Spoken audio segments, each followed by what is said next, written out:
regulars from Gibsons that tune in. We've got people in Ontario.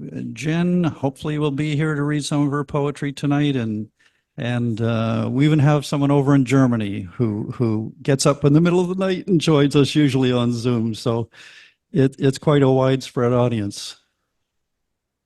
Yeah. Yes. Well, that's the beauty of Zoom. Yeah. So your energy's okay for doing the full half hour there, John? I'll be fine. Okay. Good to hear. Okay. All right. Well, I'm going to just duck out here for a second and get my last final organization done, and we'll be back and we'll be getting started in about 15 minutes. And I think I'll check with Char, but I think your mic is fine. I don't think we'll need to do any more mic checks on you. Right. Yeah, she says, yeah, it's all good. So we're good there. So you can just relax for a bit. And like I said, there'll be a couple of open micers before we call on you. Right. Okay. Awesome. Okay. Okay. See you all in a bit. Sure.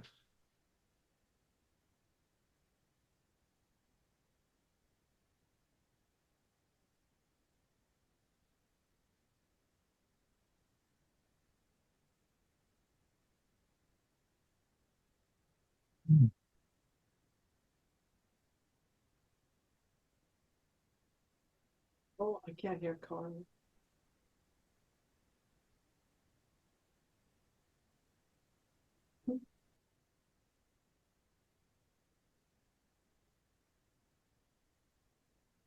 Hello, Kathleen. Oh, hi, Karl. I'm back in business. My Word document wasn't open now. I'm like, oh no, everything I want to paste tonight is not going to be able to, I won't be able to paste anything, but it's working. Oh, good.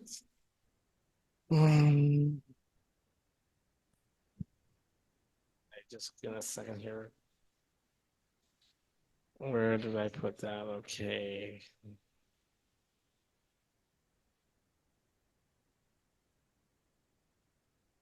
Well, the end of August already.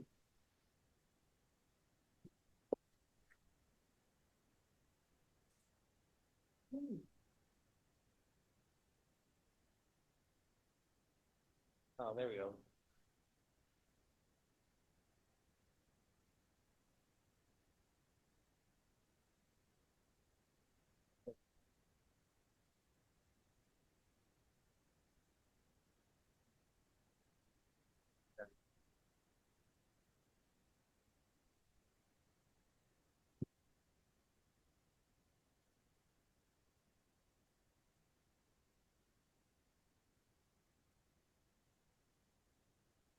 No, it's not what I want.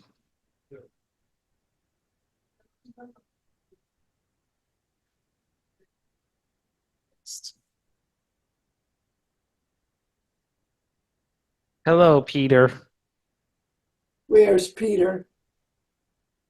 Oh, there he is. Peter, unmute. Press the red little button. Press the microphone. There we go. Speaking clearly. How are you tonight? I'm quite well, thank you. How are you? I'm good. I guess Mark didn't want to come today and sing. That's too bad. I was looking Well, for him. Oh, that's I know that No, looking for, I can't find it, but they are getting ready to go to somewhere here. Scotland pretty soon. If I come around, I'll. Is Mark busy tonight? I don't know about tonight, but they are packing for Scotland. They're taking a Nice. trip in September, so that's coming up. Yes, Probably. it's the end of August. Scary. Time goes too fast. Two copies of it. I think it was upstairs. Well, I just looked. I know, but Hello, and hello to Blaine. Welcome to Electric Mermaid. I'm expecting you're here to hear John.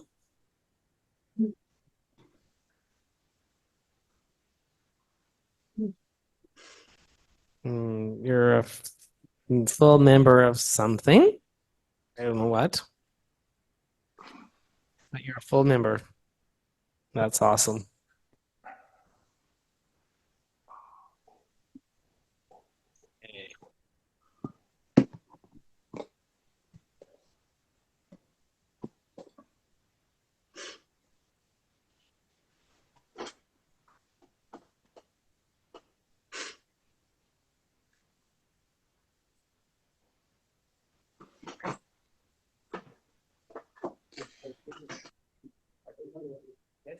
I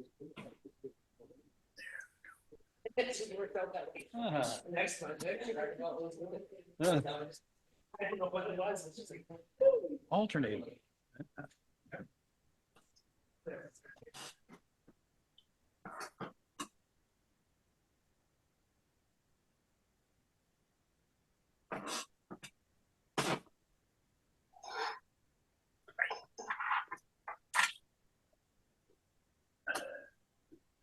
Oh, yeah.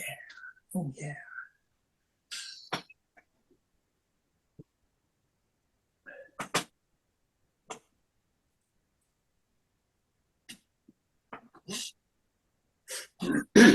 There's Peter Paul.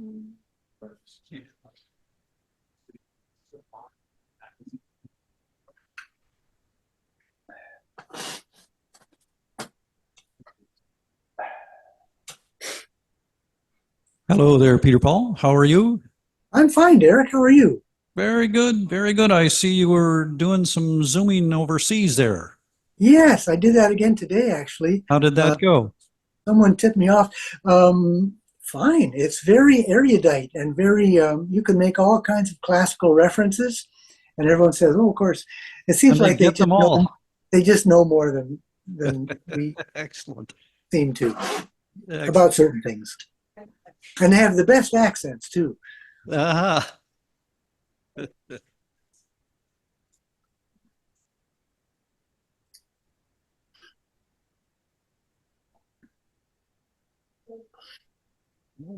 No mark time? no, he's. I mean, it's like their office.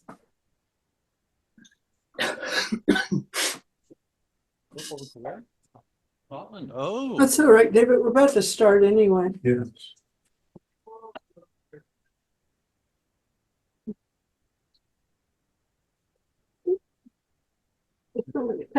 Yes, I know. The setting is not good. In the first place, it's not conducive. Oh. Oh. See. Okay. Sure. Okay. You. Right. Right. No, it's all right. Don't worry about it. I think we should probably mute anyway because we're about to start. Oh no, we got 8 minutes. That's better. Huh? Blaine Marchand.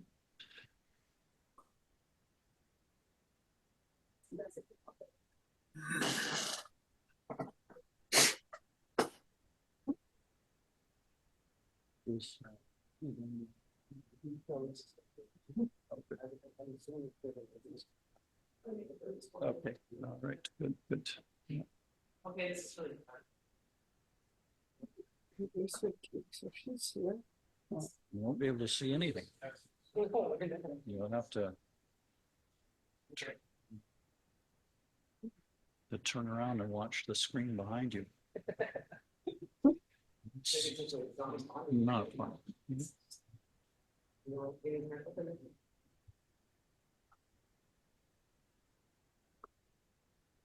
How are Kathleen and David this evening? We're fine. We're very good. Everything is good. All regulation and correct. Nothing, no irregularities. All right. And who Thank you. Yes. we are missing? Is Leslie not joining us tonight? Do you know? No, she said that she has an appointment early in the morning, unfortunately. So she will be here for the end of September. Oh, okay. All right. Yeah, she's going back to school, I guess, back to her teaching. So, Yeah, they actually they started this week. okay. All right. Well, we'll manage without her, I guess. Yeah, that's a shame.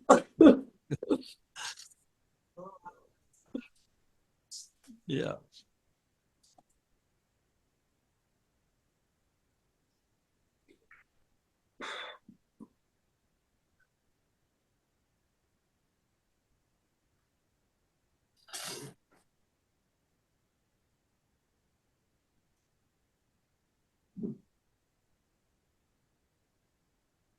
I didn't see the list. Are we getting no music tonight? No, it looks like Mark's not going to be here tonight, so Oh, we're going to miss the musical element. You can hum or something for us if you want. no, I don't think so. You read. There's Jennifer. Good evening, Jen. Hi, how are you? Good. How are you doing? Not too bad, thanks. How are things out in the West Coast? We're finally getting a last little bit of summer. We went into fall mode for about a week. It was terrible, but Yeah. we'll get some heat for another, I don't know, 5 days or something before Okay, it cool. finishes. Yeah. Are you still in the humid, wet blanket of summer there? Yeah, well, we're back into it again. We were sort of like you. We had some days that were pretty cool, but the last couple, it's been, hot, Rebound. humid. Yeah. Yeah. Good. Yeah. I'm not ready for fall yet at all. I No. had my quota of sunshine. Yeah, I hear you. Hey, Nev, how are you? Good.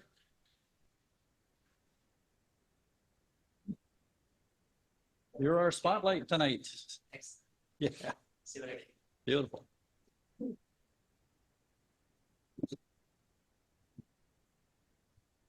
It looks like we might have a smaller house in here at Char's tonight too, so could be a short electric mermaid. We'll see. Sometimes they all trickle in at the last minute. Mhm. Yeah.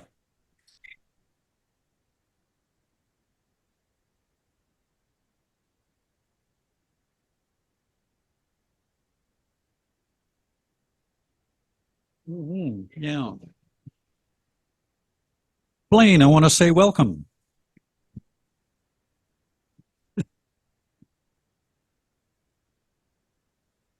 Thank you. Oh, I couldn't hear you there. It was broken up. Sorry, my voice is not very good. Thank you. I'm Ah, happy to be here. yeah, glad to have someone in the audience. We're always happy to have new people come and take part, listen, and maybe even read eventually. Do you write yourself? Yes, I do. Yeah. Ah, well, we're I'm always. also in the Don't Tell anthology. Oh, you were okay. Oh, there we are. We got three together now. That's good. Excellent. Well, we'll have to get you to read what you put in the anthology if you'd like, or something else. Maybe not tonight. You're not up for it, but if No, not tonight. not tonight, okay. I'm Well, just here to listen. okay. All right. Well, we're the last Wednesday of the month every month, so please feel free to come back and join us sometime and share some of your work. It'd be great. Thank you. Thank you.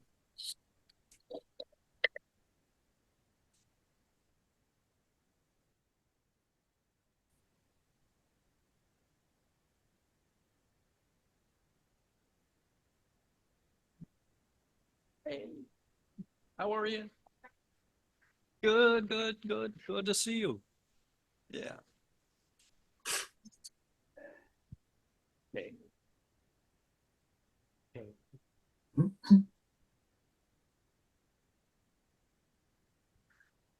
No, I don't. And there's Robert. I thought we were going to get you in live in person, Robert, but you're too busy as always. I beg your pardon, yes.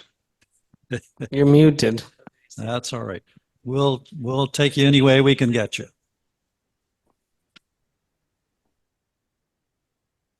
How's everything in the old neighborhood? It's good. All right. I thought wouldn't be very good because he left.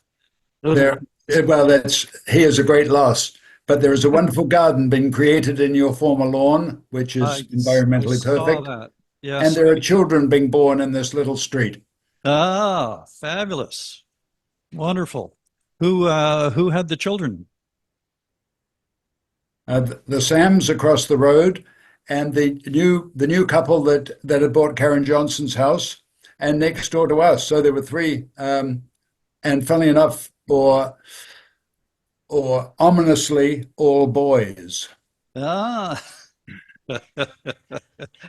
Perfect. I don't know. Just what you need to terrorize the neighborhood when they get a little bit older. That's wonderful. I'll be longer. Yeah, no, I drove by the old house the other day and I noticed the work on the front lawn. My goodness, yeah, they had transformed it. We were backyard gardeners, not front yard gardeners. So they have done it all. That's great. You've never been a showy person, Derek. Yeah.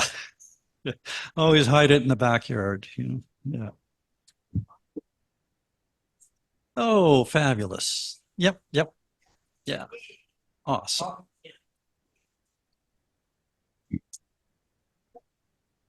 $6:00. I think we're ready to Oh, roll. where's that soon?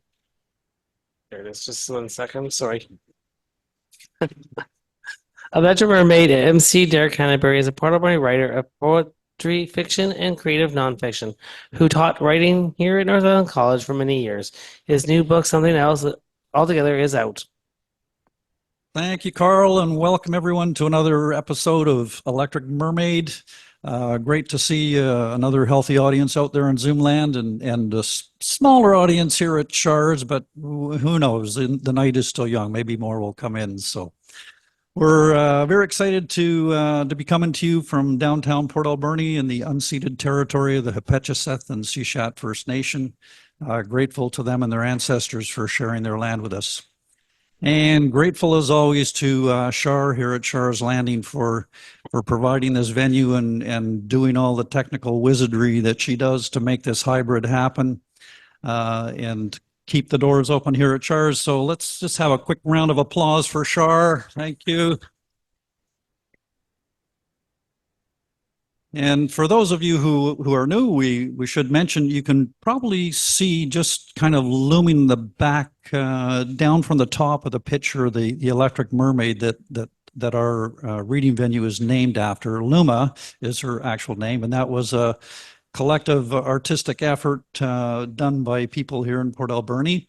It's got fish in behind, and then this past year we got the octopus added as well. So we're getting quite an underwater menagerie going here at Char. So if you're ever coming through Port Alberni, make sure you stop in and have a boo at it. It's pretty interesting.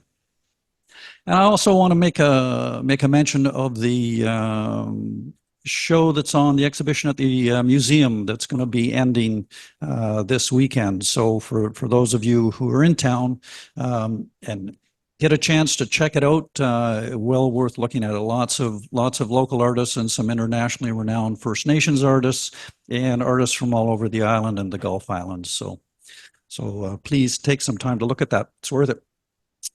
All right, we're going to have an exciting evening again, as always, I'm sure, eclectic, diverse, as always, welcoming writers from all stages and ages.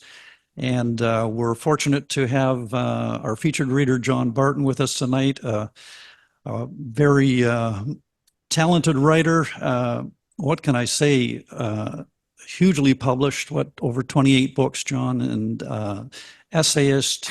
Edited for the Malahat Review, the prestigious magazine out of UVic for many years, and I've been tracking him for a long time, so I'm really excited to hear what he's going to share with us, and there's going to be lots for us to learn from him. He's a master word crafter, so we'll talk about that later. And we also have N.A.V, who's going to do a 10-minute spotlight tonight. So we're looking forward to that with some of his script work, I would imagine, multi-voices. And yeah, we'll see where he takes us. Who knows? Who knows? All right. So I want to say a big thank you to Karl as well for being our moderator and getting all our readers lined up over the month. And to Sheila in the back, who's been busy making us all tea and drinks and what have you. And we're also grateful to Kim Botham, who's stepped forward tonight to take care of the camera work here at Char's. Or the mic. Oh, okay. You're doing the camera. Oh, my mistakes. Char's doing the camera, and Kim is going to do the mic setup at the podium because yes, Kyle is not here. I pestered him again, but he was committed. So I told him next month he has no choice. He's coming back. So. All right, well, let's get started. We're going to begin in Ontario there. And Jennifer, we're always grateful to have you here sharing your poetry, and nice always to have you heading up the night and getting us started in the right foot. More from your book of poems, your most recent book of poems tonight. No, this is newer than that. All right. Here Through the Silence is out there, and I've got another manuscript it'll get published. I'm not sure when, but it needs to find the right publisher first. But this is beyond that. This is from my next project after that I'm currently writing. We should say that I am featuring next month, so come back. Come back for that. I have some good stuff lined up. Awesome. This poem is from the realm of interesting dreams, I guess you could call it, and it happened to fit right in with what I'm trying to do with the project I'm working on. So I did a poem from one, and this is called Spelunking. Our little cohort trek up the mountain through forest and scree, peak and sight, but views do not interest us. Surfaces, lovely or forbidding, we eschew. The heart is our goal, the core our lodestone. We search on through glen and over crag, and there, cave entrance whispering in the shadows. Resistless, we slip into the cool gloaming, wind through passages easy and precarious, echoing caverns and meager fissures, but ever down, ever deeper. I am uncertain, wondering just what we are looking for. Nonetheless, all are driven onward, compelled forward, past stepwise waterfalls and stalagmite groves, and a little crack of light. I peer through and perceive we are now level with fields and mountains, fields and meadows, gazing up at our mountain.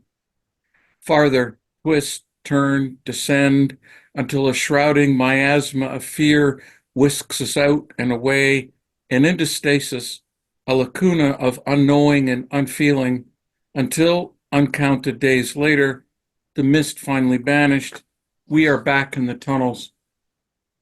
Forging onward, then stopped by a descending spiral staircase whose open center respires danger and doubt. Is it endless? Or terminates in inferno? No, a self-elongating rod reassures there's a firm floor somewhere. We coil down to a sealed grotto overhung with stalactites, just a small crawl space modeling a seductive sailing ship leading on. However, can we change it? Search for a hidden switch reveals an unfettered rock. I press.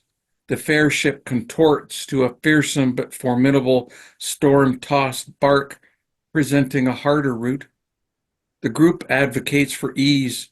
I demur, but am overruled, so we push again. The alluring vessel reappears. We wriggle through, emerge into a huge, beautiful space, replete with dancing fountains and contented folk on the stroll. One of our number changes to beach attire, glorying in such delights after all our travails.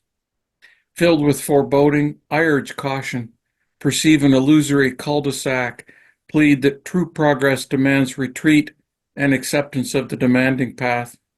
All disregarded, the others too beguiled to hear.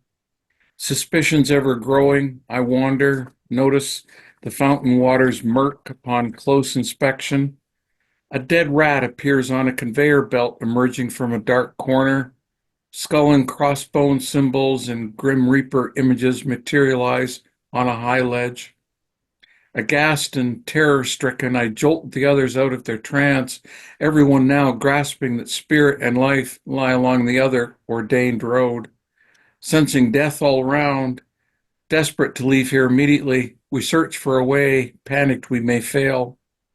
We spy a staircase and clamber up to confront a blank, staring wall. Scrambling about, I trigger a secret door. We rush through, farther down at first, then ever up, finally emerging in an enclosed booth at an amusement arcade. The game well on, many points gained. We issue forth, luxuriate in open skies and fresh air, while silently acknowledging the hidden realm still calls. We must return and dare the difficult course.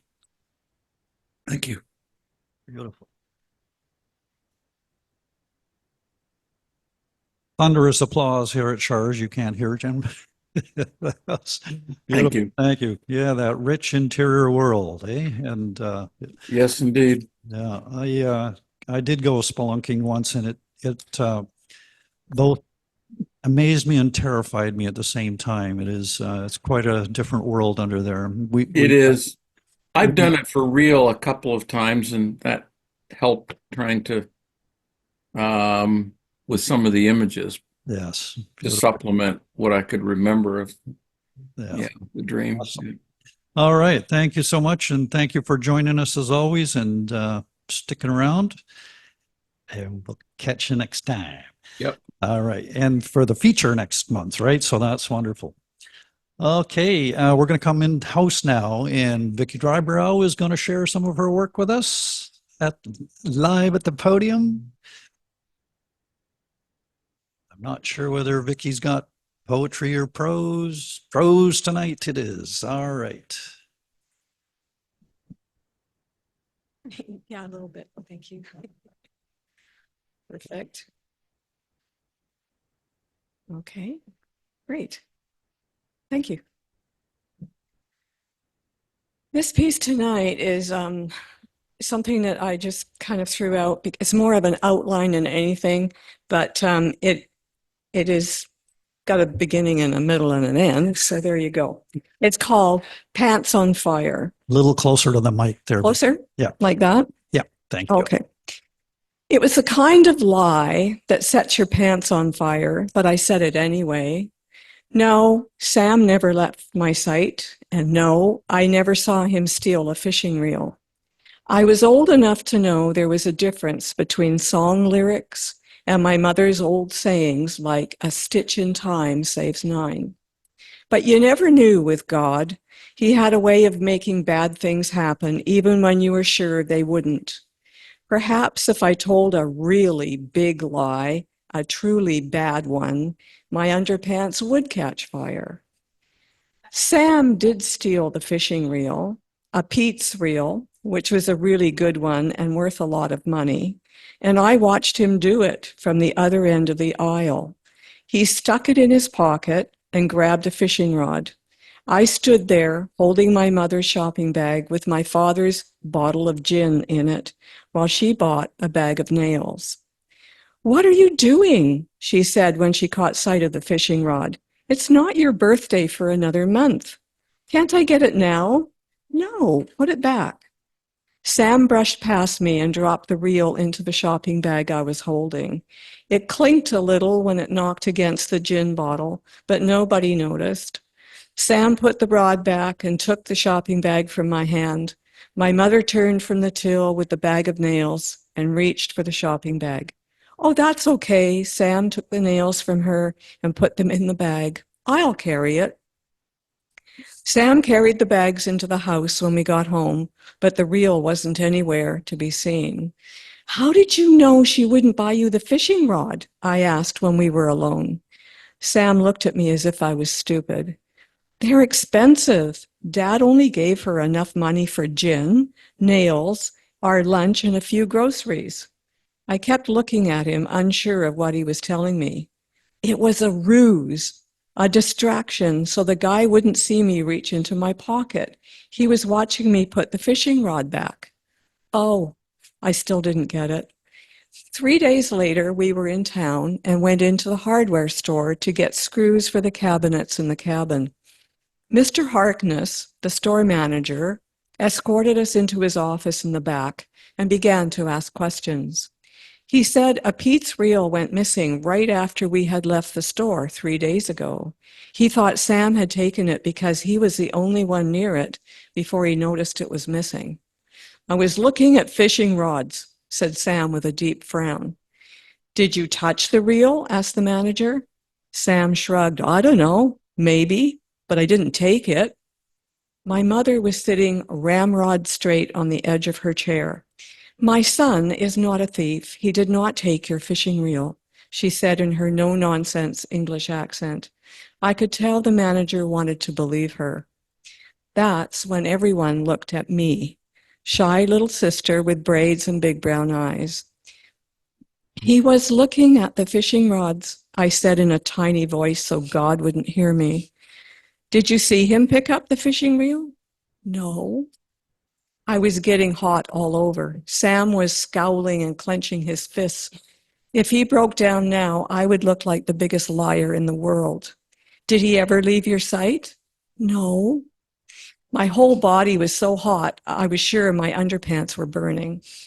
Very well, the manager stood up, and we did the same.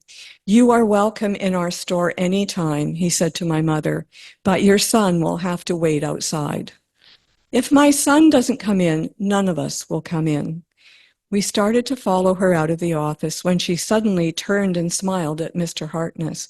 Thank you for your help, she said, and held out her white-gloved hand. He returned the smile and shook her hand. Then she walked out of the office, and we followed her out the front door. When we got outside, I started swinging my arms around and flapping my dress to cool off my legs. If I didn't cool off soon, I was sure I would catch fire.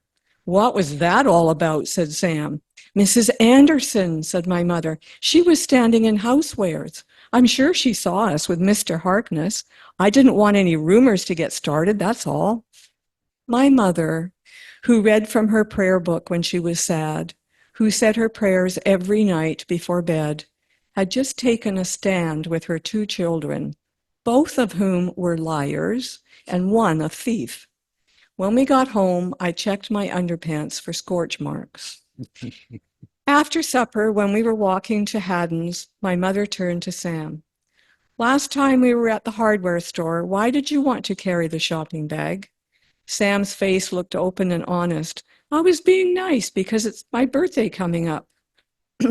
That's when I knew for sure that pants didn't catch fire if you told a big lie, because if they did, all my brother's pants would have burned up a long time ago.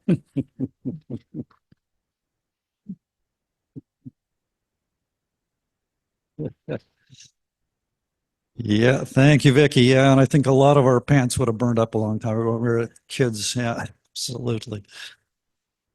Awesome. Okay, we're going to have John, our featured reader now, John Barton, joining us from Victoria. And as I mentioned earlier, John is a long storied writer, and I remember reading his first book of poetry back in the 80s, and he never stopped writing and publishing from then on, whether it was poetry or essays, doing his editing work at the Malahat Review. And John is a master wordsmith who has that capacity to take form and meld it into a poem so it disappears, and you feel it subconsciously, but you're never consciously aware of it until you stop and look a little deeper at the poem. So we're so grateful to have you here, John, this evening, and the floor is yours for 20 minutes of reading or so, then we'll throw it open for questions and answers after that. Okay, well, thank you very much for the invitation. It's very nice to be able to read even from a distance in Port Alberni. So I'm going to mostly read, well, newish work in that the first set of poems I'm going to read will appear in a forthcoming book that will be published by Kippling next year, and the book is called Compulsory Figures. And what kind of got the book going, I suppose, is in 2015, one of my sisters died quite suddenly, and I'm not going to read the title poem, but the idea of the compulsory figure is kind of built around the idea, well, it was stimulated by the idea and the experience of grief. And so my sister was older than I am, and she was a doctor. And in the year before she died, she was looking after our mother who was experiencing dementia and living in her home. And my sister coined this phrase, which is the title of this poem. And the title is Dog Fishing. On the park bench, you sit beside her, our absent mother, across the street from your house. The Bow River escarpment dropping at your feet while you wait. An arm across her collapsed shoulders. Wait until owners walk by with creature after creature straining on cinched leashes, creatures of every size coming in to range, sniff by sniff, drifting near or darting past her shaking hand. Curved spine tipping her closer than fused vertebrae should allow. Distracted yips nipping away the imposed silence of her recall. Your own loneliness observant of her not knowing how next door to death she is, as twitchy shades with whiskers flash by, eyes willful and nostrils quick to ground.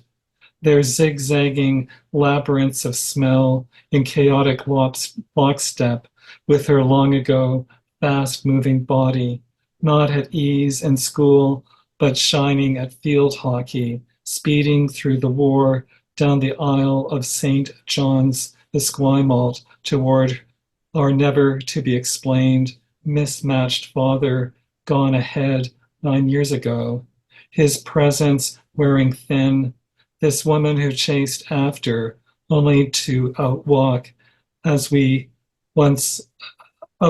once we got older, who square danced and snowshoed, hauled about by a string of creatures, the last ashes in a Chinese takeout box in my closet. How she misses him, forgets and misses him, a creaturely wet nosy regard, a constant and a right as she rocks forward on the bench with you, my now dead sister, out in the thaw after supper, a Chinook arch overhead, its gusts warm and steady, the fluid glint of twilight rinsing her nickel hair gold. I see you still, ballasting her as she blindly casts blinding looks about, less than 4 months to go, until rushing owners halt, your smile landing them one by one as she dips ever lower, fingertips tested by a snout or tongue, her faulty reach brushing up against whatever it is she can no longer feel as herself in the dense fur she roughens, all that remains of her breakneck fallibility fumbled through pat by weightless pat.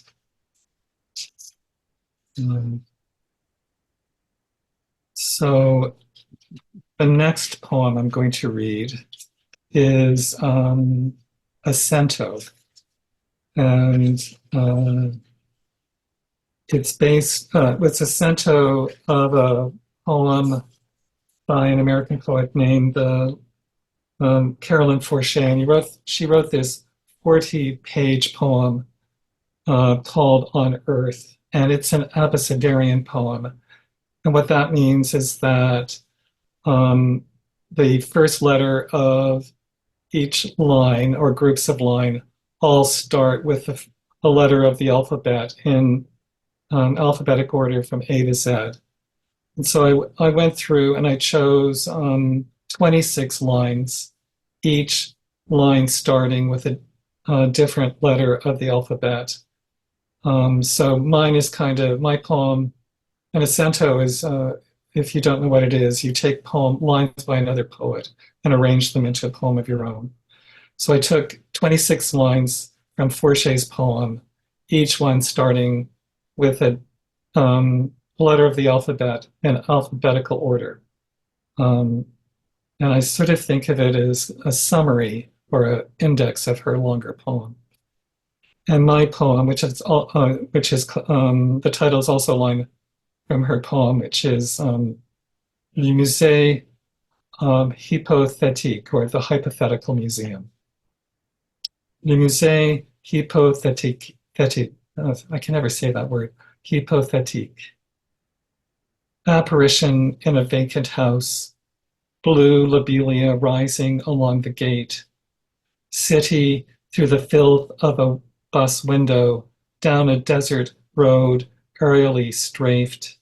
Each page a window intact until touched. From a gloved hand, a flaming bottle. Ground fog rising from a graveyard. History decaying into images. I remember standing next to his bed. Journey that will have no end. Keepsake. Nell. Kiri. Lighted paper sacks sent downriver to console. Meaning did not survive that loss of sequence near the lake where the fireweed was.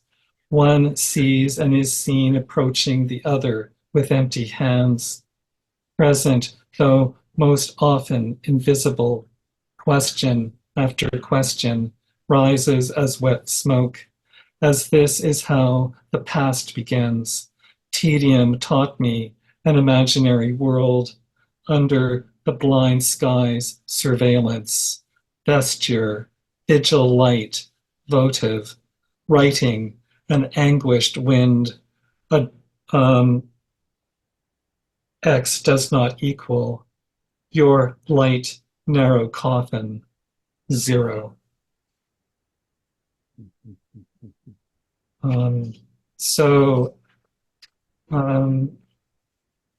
As was mentioned, I have a allegiance to formal writing. I guess I started writing in form about over a decade ago because I kind of got bored with free verse.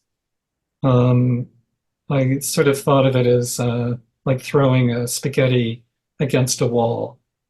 And then I became particularly devoted to the sonnet. And I've written I think about 480 sonnets. I've decided to try and equal Wordsworth, who wrote 523, so I'm getting close.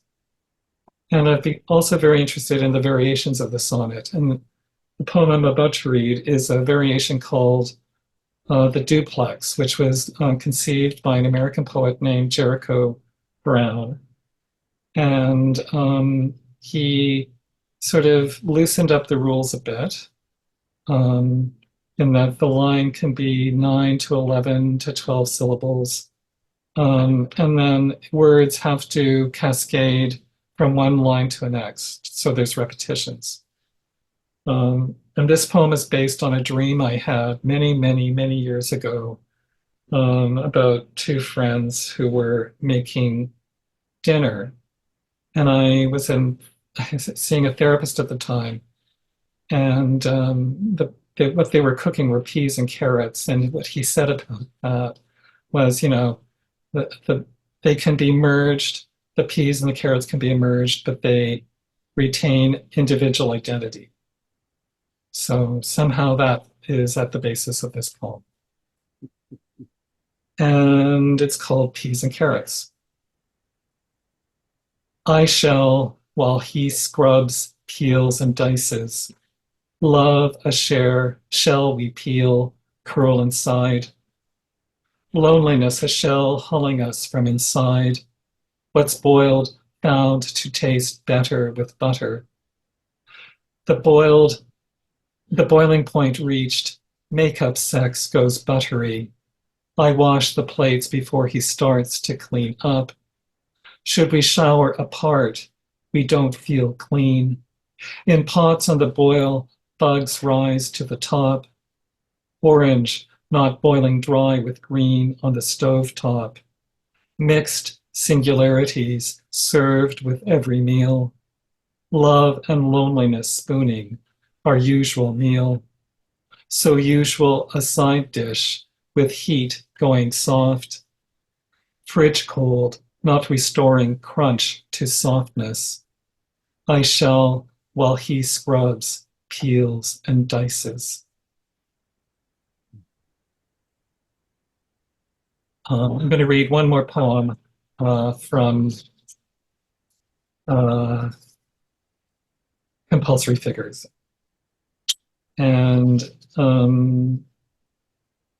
this poem I wrote while I was living in St. John's, Newfoundland. And it was sort of around the time of when we first started hearing about ISIS. And it's called Squadron. Out of the cold, through cracks in the foundation of our run-down Victorians, they slip in, flies hanging about the ceilings as kamikaze as rock climbers, careering down rainy, cloud-lit faces of glass, steamed up when we peer through to the narrows, the harbor's ebb tide prying apart the headlands, ocean-bound icebergs and oil rigs buoyed above torpedoed convoys, hapless Titanics listing and rusting fathoms deep, cobwebs snarling in our hair, wreaths of imagined reproach we bat away, blue bottles parkouring plot lid to wine glass, crosswise from Niagara's drained into cups of chamomile we forget to quaff, dish racks angled with plates alit on, spoons, forks, thoughtlessly slid into mouths too fast, broadcast biota, spirited in, wing beat by wing beat, fiber optic thin legs and skittery sidestep along serrated edges of knives, fret glanced onto tabletops before spam lets fly, helicopters on patrol above Beirut and Paris, fighters scrambled across the caliphate, drones over Sana'a, phantom wiretaps catching whispers, CCTV not sharp enough to snag threats agitated by garbage spilling, satellite dish skewed, lids flipped off, tea leaves scattering decoded by leopard tank spotted bugs, aimless miniaturized leviathans hooking purchase upside down on beige undersides of lowered toilet seats, entrapped sleeper cells, unnamed bloggers exhort us to find within our restless, fears of gas adrift in Syria as squadron after squadron rapidly aligns with blinking vanishing points in our eyes.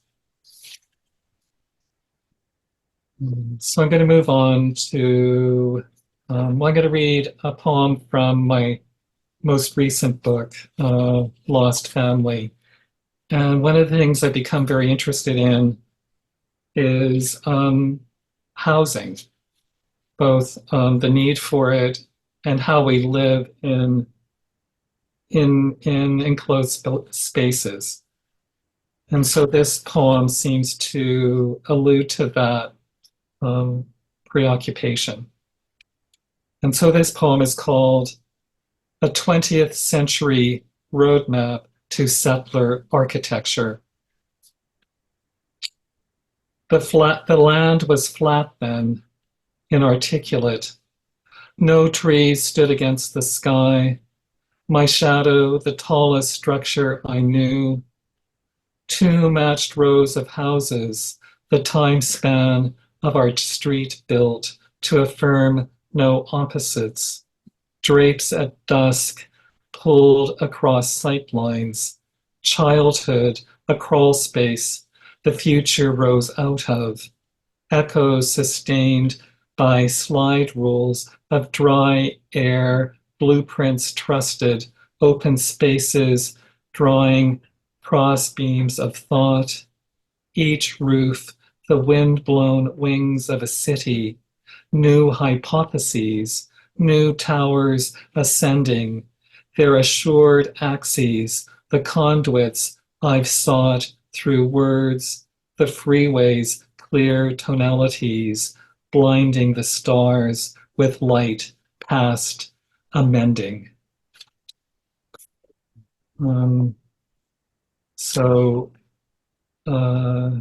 I live, as probably many of you know, I live in Victoria, and like most Canadian cities, suddenly there's all this housing going up, and yet we have a homeless crisis.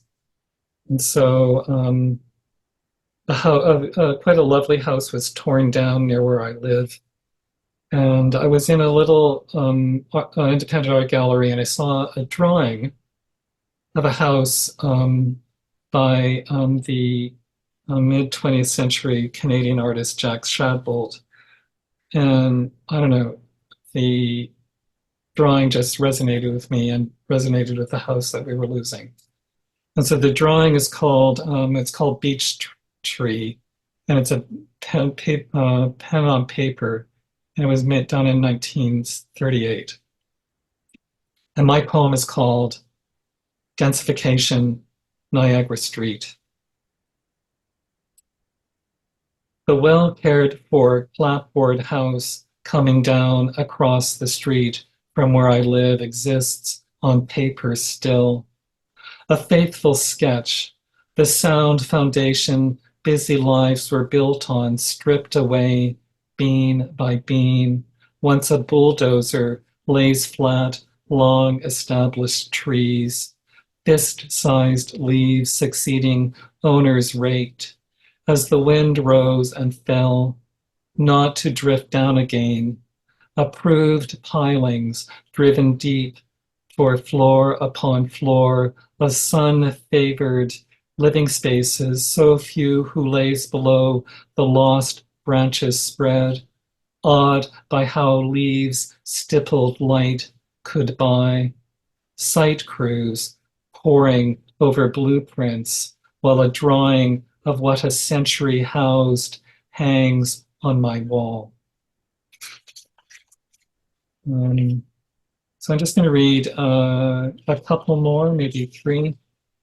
And this is also based on a drawing, or no, it's not exactly. It's inspired by the paintings of E.J. Hughes, who many of you who live on the coast will know.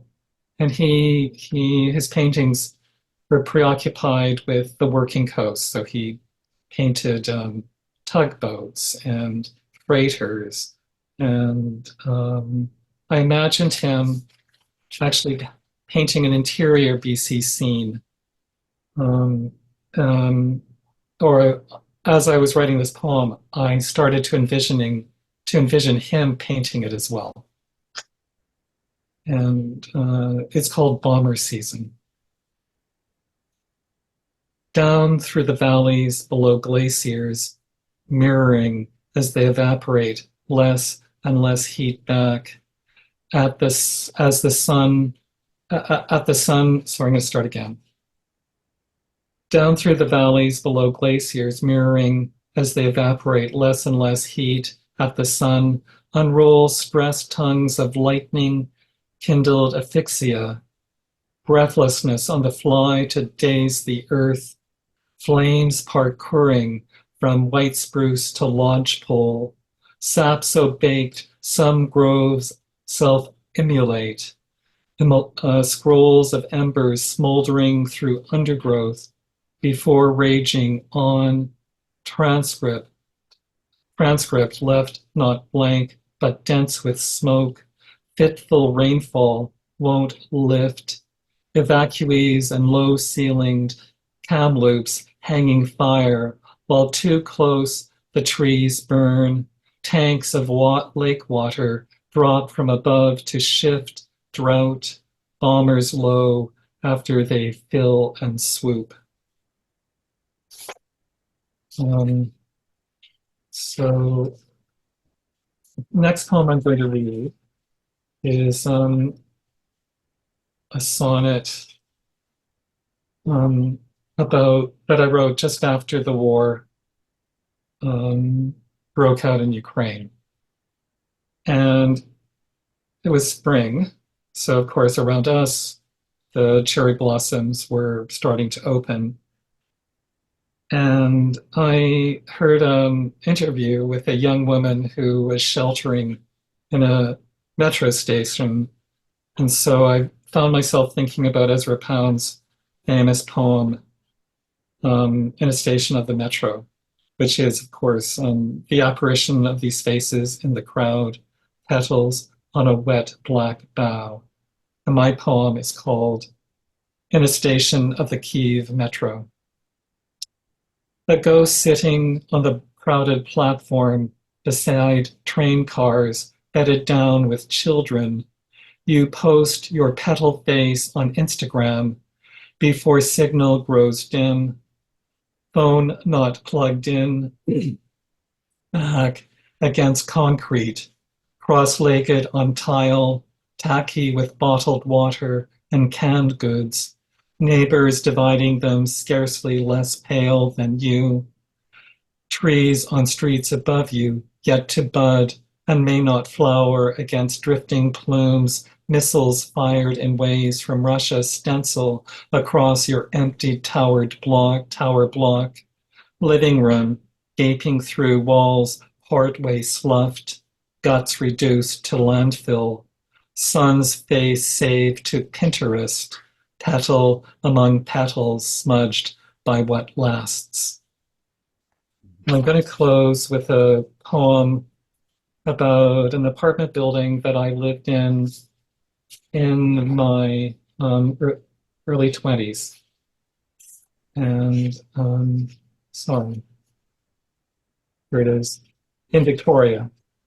And I often think of this apartment building as kind of the womb out of which I emerged as a poet. And it's called 1122 View Street. The building's gone, but its shadow's not. Torn down, white adobe, and behind the red door, a paved courtyard open at one end, where past notice I at one time lived. Worn rugs, walls aslant, scaly acoustic tile, and a window I'd not lock, ivy draped to shroud a burglar's light-fingered escape, the ring with my birthstone scarcely missed, sold for food I hope they ate. Through runs level with my bed, mice inside the walls woke me to cracks they still nose out from, words middened in the dimness about my head, vital to all I'm washed of, light's apology, a residue, poetry, a given. Thank you very much.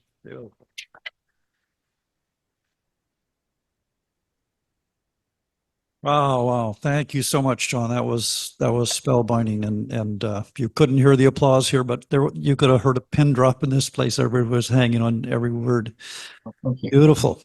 So I'm going to open it up. If anyone has any questions they'd like to ask John at this point, we can, if it's here at Char's, please come up to the microphone here, and otherwise out on Zoom land there, you just unmute yourself and bar John in is fine.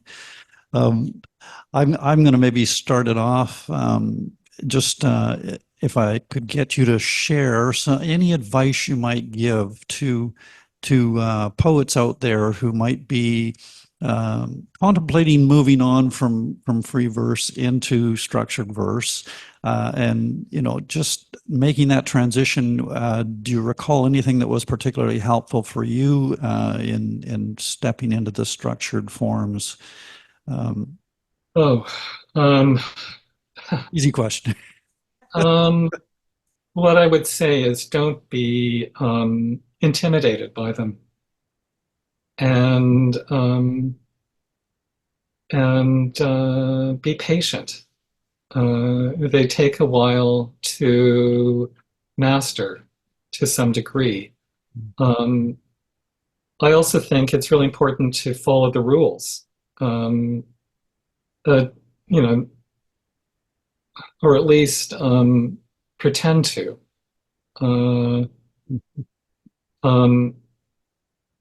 You know, people always think that writing in form compromises you. But you should, the way I look at it is that in order to arise to the challenge of the rules, I had to become more flexible in how I wrote. The first thing I wrote down wouldn't necessarily work. Say I was writing a line and discovered it was 9 syllables long. I needed to add a syllable. How am I going to do that? Suddenly I've established a rhyme scheme. I have to find words that match it. And I found that, you know, that it made me rethink what I was writing about, to probe deeper into what I was thinking. And it expanded my vocabulary.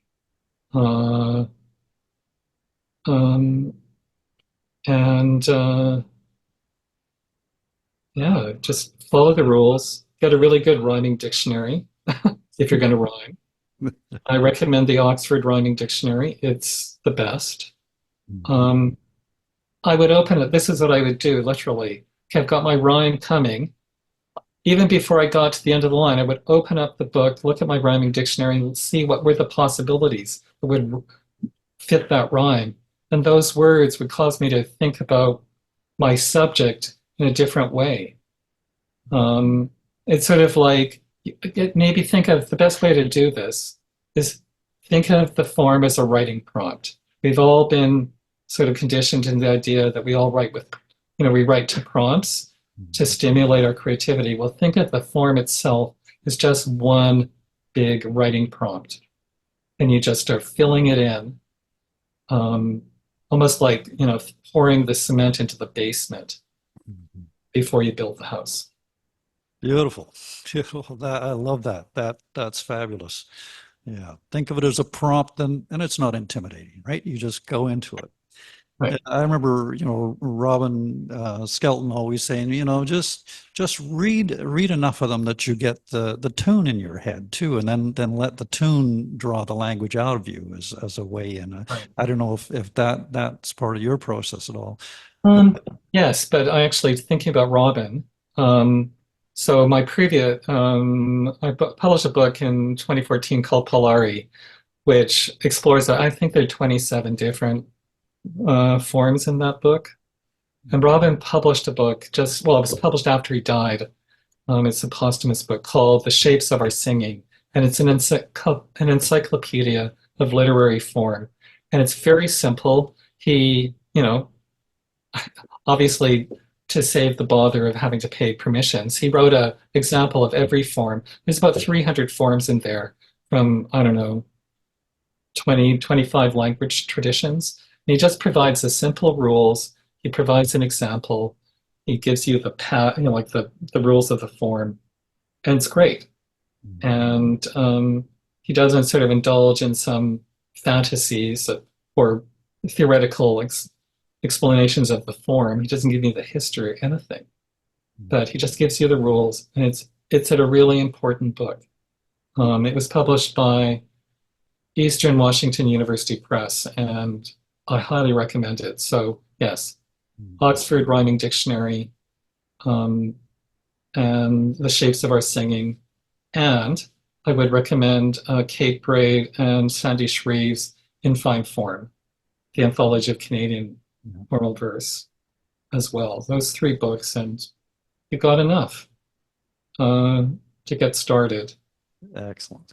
Yeah. Excellent. All right. I'm throwing it out for questions out there. Anybody have anything they want to ask John? I see there's a question in chat. Okay, in the chat there. Yeah, do you have any structured, oops, hang on, I got to bring the chat up there. I lost it. Yeah. Yeah. Do you have any structured forms which you would suggest as a good starting place from Jennifer there in Ontario?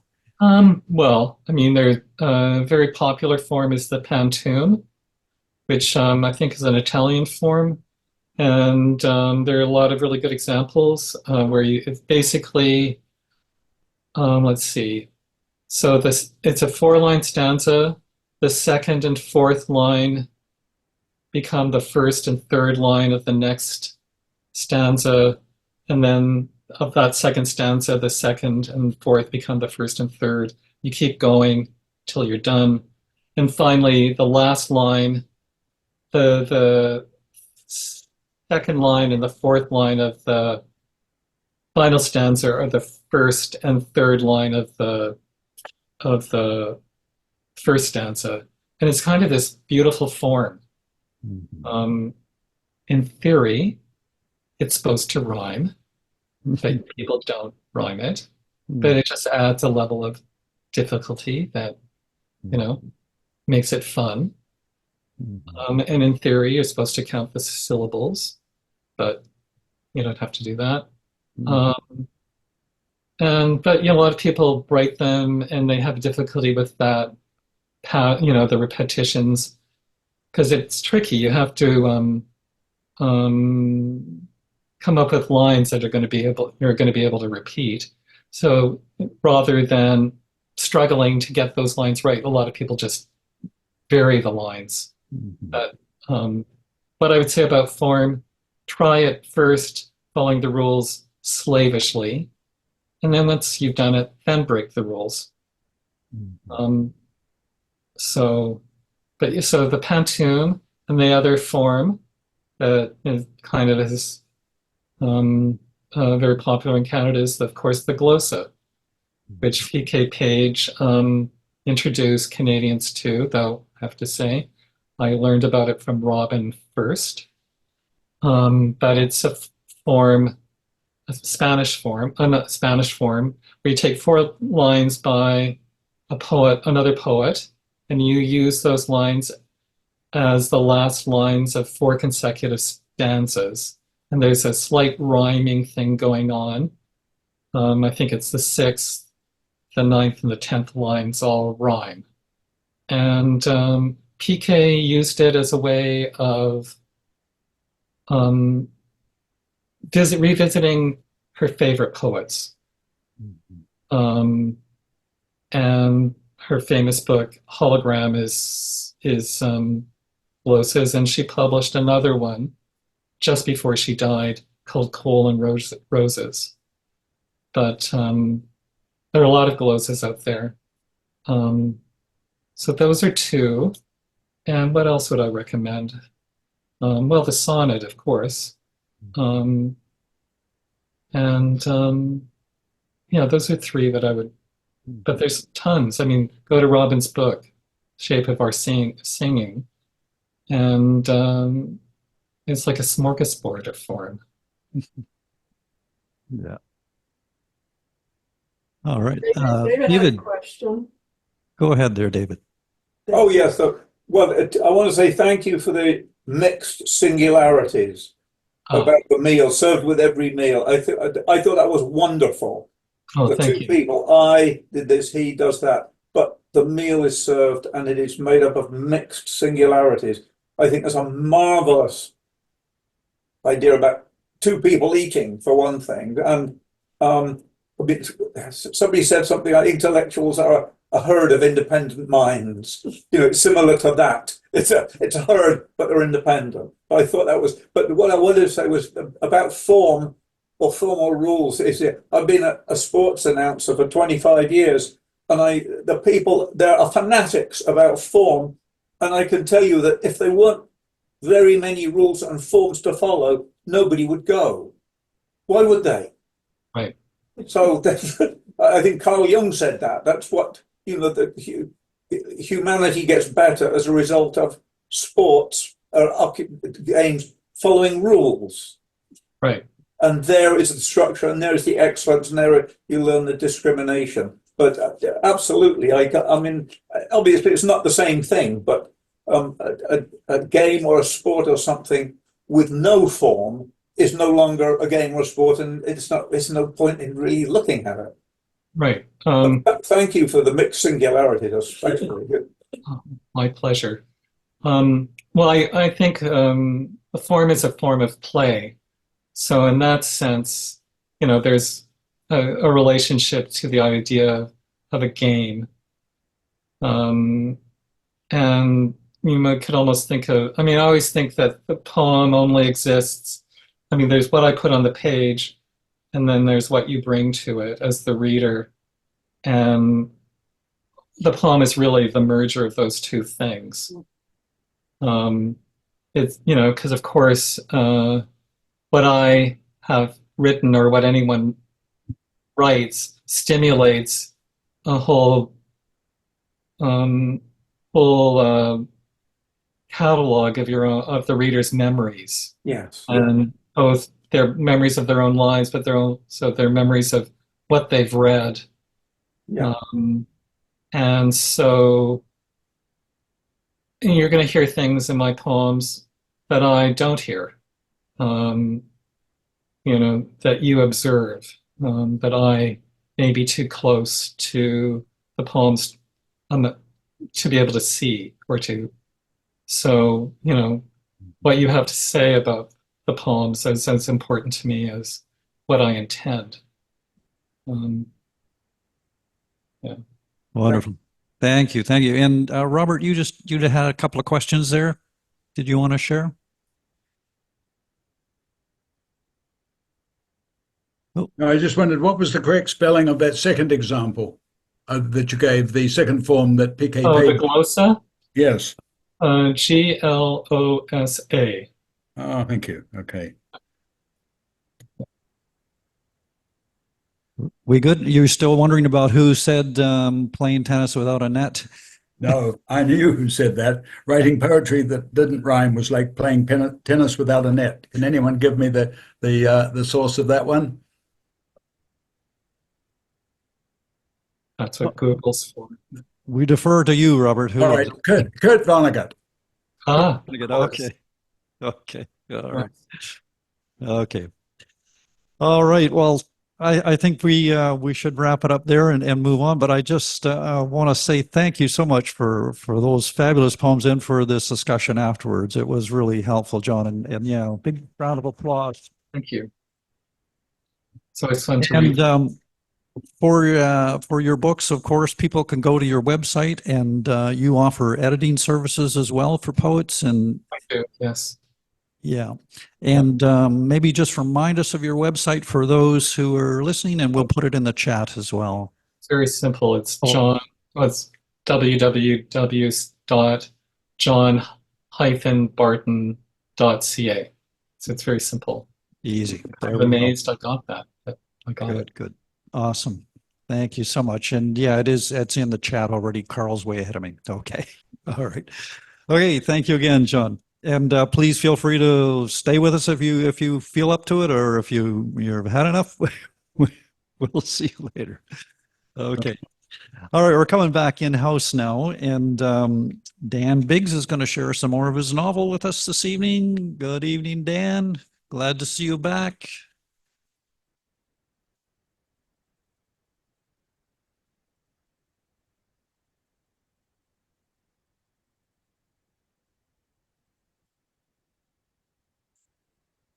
How's that? That's good when you're nice and close like that. Yes, perfect.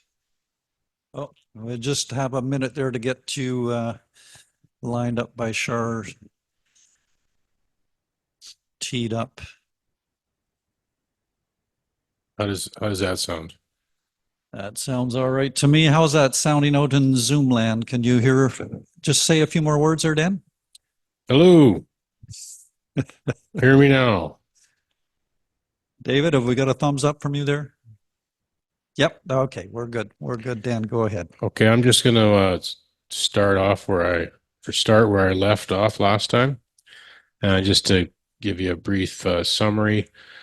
Gunter and Jacob ran off after the tinker, who sold their mother a faulty pot, and the tinker refused to give their money back and attacked Jacob with the hammer, and Jacob hit him with the pot, and the mule chewed its cud with his dopey eyes and watched him. Gunther and Jacob ran into the forest. Jacob urged Gunther to stop. We can't just run away. He'll be found like that. And what about your mother's money? You just killed him. If we leave like this, we'll get caught, Jacob said. I'm sure the neighbors saw us. We're going to get caught. We need to go to the police. Tell them what happened. They will understand and show us some mercy. And what about you being a priest? Gunther lowered his head. You'll never be a priest. And what about your mother and father? What will they say? And you're old enough to go to real jail. Think about it. What do you want to do? He said. He said he has children. Someone will miss him, Gunther said. Back on the road, they pulled the tinker's body into the forest, using brush to cover it. And the mule, Gunther said, it will wander off. And the pots and pans? The mule will wander off. Someone will find it and take the stuff. You need to forget about it. We're going to get caught, Gunther said, with tears running down his cheeks. Jacob sorted through the tinker's purse, handed Gunther $3. Is this what she paid? Gunther nodded. Yes, but we can't keep that. We need to go to the police. Here, take the money. You weren't here. I left you on the road. I came through the bush by myself. What do we tell Mother? Gunther said, his voice was cracking. Jacob retrieved the pot and flung it into the bush. Take the $3, go back, tell your mother I got the money back. You stayed on the road. You didn't see what happened. I'll say it was self-defense. You hit him 3 times, twice when he was down, Gunter's mind swirled. Thoughts raced, thoughts of cold, damp, steel bars, mitered head shaking, and dirty, mean men.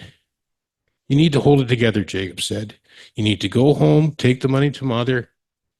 Say that after you told me the tinker swindled us, I went after him alone and met you on the road with the money.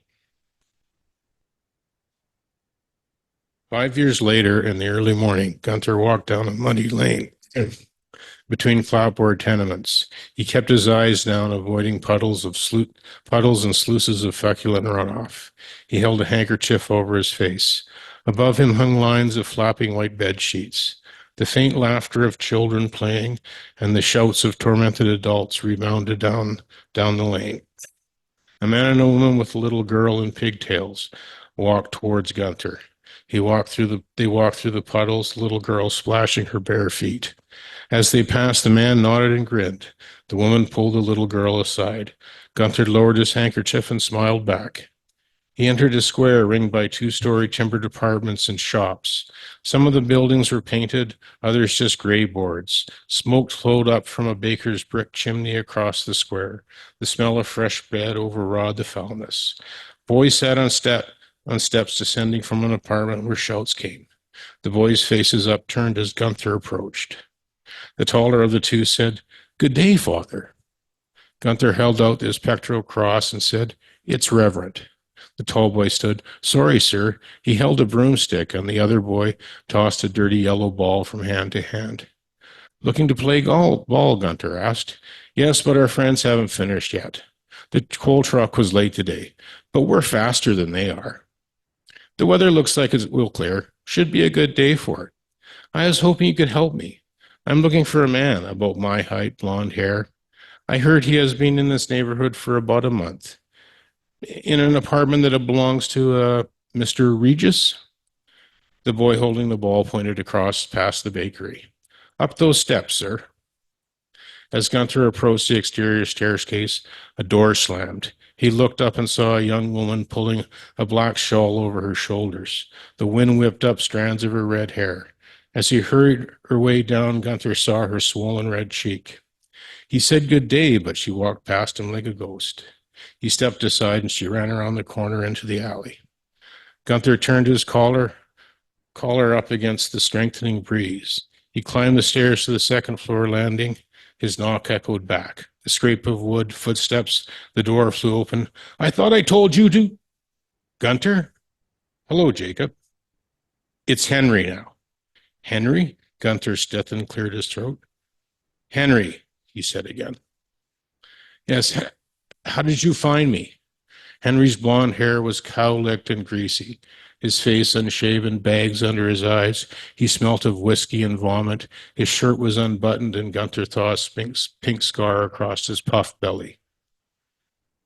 Okay.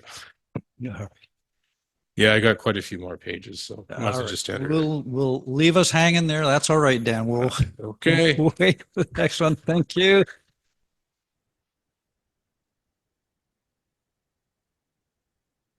I think we need to throw you on a spotlight one so we get a 10-minute. Yeah, in the new year. Yeah. Yeah. Awesome. All right. Thank you for that, Dan. And we're going to go back onto the Zoom land, and Peter Paul Van Camp is waiting there after his sojourn zooming overseas. What are you going to share with us this evening, Peter? Well, I'll tell you, Derek and everyone, thanks for having me back again. I'm going to show you something here. This is my 19th time here, so it's high time you met a few more of my relatives. This is my great aunt Gladys. Gladys Denser was born in 1901. She's seen here at the age of about 87, and she had about, I guess, 5 years to live at that time. And she was a woman who took no guff from anyone. Now, the two characters in this piece are my Aunt Gladys, who lived at 338 Hay Place in Coshocton, Ohio, and the other person is her nephew, Frank West, who was the son of her youngest sister, Leon. Now, this is a work of imagination, but all the ingredients for this were in place, so it could have happened quite this way. The other thing I should mention is that my grandmother, who was the eldest of the four sisters, was a stickler for grammar, and she and Gladys never got along. They had a quarrel simmering on the front burner constantly since about 1908, I think. So Gladys made a point of using terrible grammar so the word of it would get back to my grandmother. Anyway, so here we go. This is called Knowing What's Good at 338 Hay Place. She has a way about her, so watch it. She's handy with that skillet, meaning only if you get in her bad books with a smart remark early in the morning, and let's see, you just did, she won't be cooking your breakfast today, wise guy. You'll have to go fend for yourself downtown. Now, she'll hand you a hard-earned dollar while advising you to clear out of her kitchen. She don't want you going hungry, but she ain't about to take none of your sauce either, mister. She raised 3 boys, and them you know. So get going. You got it coming. Tomorrow, all will be forgiven, to the tune of, she might even fix you an extra sausage. Unless, of course, you just have to go ahead and spring another snappy wisecrack, like the born cut-up you like to think you are, Frank West. Well, jeepers, Frank. She's your aunt. She's not your grandma. She has her limits. If you know what's good, you'll button that lip of yours, pull up a chair, sip your hot coffee. She's a pitcher and bowl, Aunt Gladys, an upright piano, a worn deck of cards. Left undisturbed, she's a dish of peach cobbler. So what do you want to go and rile her up for? Frank West, she says, her back to him at the stove. You're just itching to blurt out something clever now, ain't you? No, ma'am, Frank fibs, thinking quickly. Don't suppose so, anyways. I bet, his aunt mutters, knowing different. I just bet. Meanwhile, out in the yard, a butterfly beats its wings. On the far side of the world, another butterfly beats its wings. Usually, this signifies calamity somewhere. But, except for Frank, laughing quietly up his sleeve, and Aunt Gladys quietly putting the eggshells and a good quarter cup of the cayenne pepper into his pancakes, nothing happens at 338 Hay Place. Not a single thing happens. Nothing at all.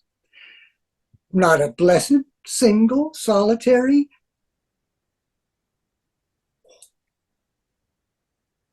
Shouldn't be long now. Frank West, he got his comeuppance. So I'm going to leave you with this one. This is, John was talking about formal writing. This is a rondo that I wrote a little while ago. I was coming back. Mark and I had done a show down in Duncan, and Mrs. Van Camp and I were coming back in the car, and the words, "When I was alive," came into my head, and I thought, well, that sounds important. I better make something of that. So this is called a rondo from the beyond, and it's my way of saying goodbye for this evening, but not forever. When I was alive, seems to me, one of the things I wanted to be, old fellows have the fondest wishes, be noted for was washing dishes. For that and some of my poetry. Sure as a dab at the sink side, he, with his both sleeves rolled and both hands free, I'd hear and slosh with modest blushes. When I was alive, he's off on another scouring spree. Not a few neighbors admiringly observed through open kitchen windows, ere this drudge was reduced to cinders. Scrub work to me came naturally when I was alive. But I'm in good health, so at least my epitaph is written and it's legible. So there you go. Thank you very much. Wonderful. Thank you so much, Peter. As always, entertaining as always, my man. Gladys Clark. And that's a picture. That's a photo. Aunt Gladys. I mean, yeah, just the name. That's all you need to say. Aunt Gladys. We know who you're talking about. Yeah. Absolutely. She means Thank business. All right. Okay, it's time for our local 10-minute feature. Our spotlight, our Luma spotlight is on N.A.V this evening, and N.A.V has been busy working, writing up a storm. We're looking forward. And I have. and you've kept it a bit of a mystery about what we're gonna experience tonight, and I like mysteries myself, so. Yeah, right about there. Maybe a little higher. Yes, Kim. Yeah, thank you, Kim. Da-da-da-da. Good. So that's how, I think this is good. Yeah, this is good. Does this sound good? It sounds all right? Yeah. Good. Wow, great. Yeah, we got the thumbs up in Zoomland too. All That's good. important. Thank you, Zoomland. That's why we're here. Thank you for being here. I'm excited to share these poems with you. They are, all new pieces that I've written, being in the Valley. So, hopefully, and I'm always down for feedback as well. We'll see how they sit, but I'm excited to share. Okay, so the first piece is called The Earth Before. Gifted from the ether, we unlock a lonely creature hidden just beneath the surface of us all. Craving gentle lake and force confounded. Steady as a breath, I hold air and exhale hope, preparing to journey within. Make a wandering path. Silent safety. Follow soft footsteps and warm welcome of love for who I find I am. You are where you are needed.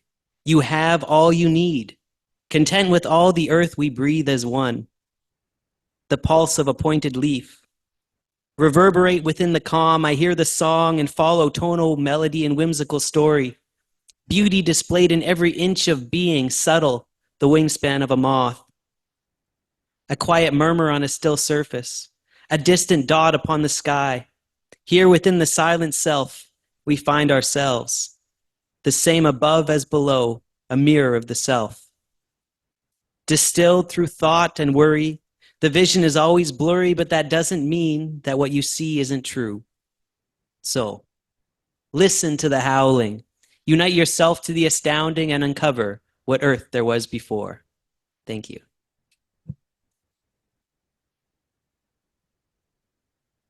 Nice.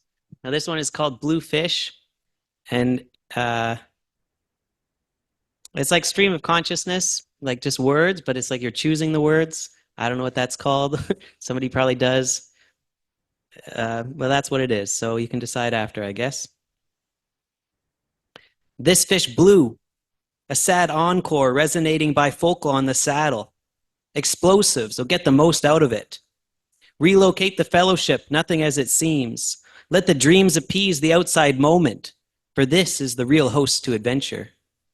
Hear it in the ever flow, the transcendent virtue, pick and distribute the essentials. Tulips dull rain woes. Uncurl from the fear to let it settle. Move forward strongly with this weight we carry. Thank you. Nice. So I write poems and things for myself, like first. I have to come through it, and when something kind of resonates, so there's something for me to kind of go over and over again, that's when I kind of like to keep it. So I hope that there's something here for you as well. This next poem is very short, and it's called Be Brave Enough to Be Yourself. Everything I am, all that we've been through, this body and me, together we did it. Let no one contest it otherwise. Thank you. Yeah. Yeah. That's important for me to say a lot, I guess. Okay, this next poem is called Blue Marks. And it's kind of similar about that, I guess, like being confident in who you are in the space that you're taking. And it's this idea that whatever mark you have on the past, like whatever you were when you came through at the time, is exactly what was needed. Like there's really beauty in kind of accepting what that is. So I'm trying to work on that myself. And this is the poem Blue Marks.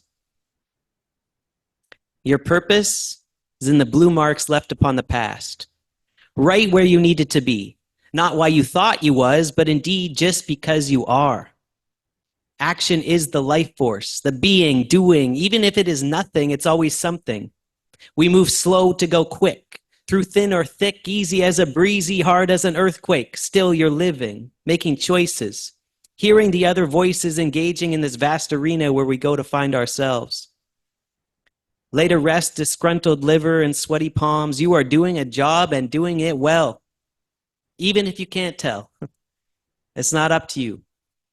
All that's up to you now is you. Thank you.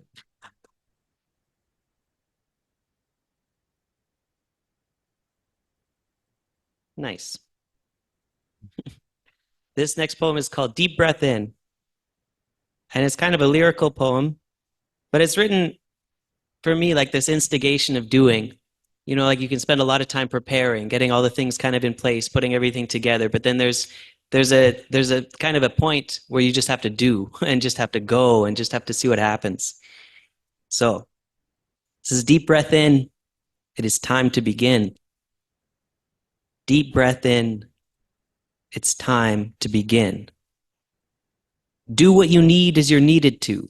Left foot, right foot, cough at you. The Great Spirit is guiding you. Open up. Take in the view. This is your life. You don't get to. Every moment calculated. Every being loved and hated. All forsaken. All forgiven. As you're dying, you are living. Thank you.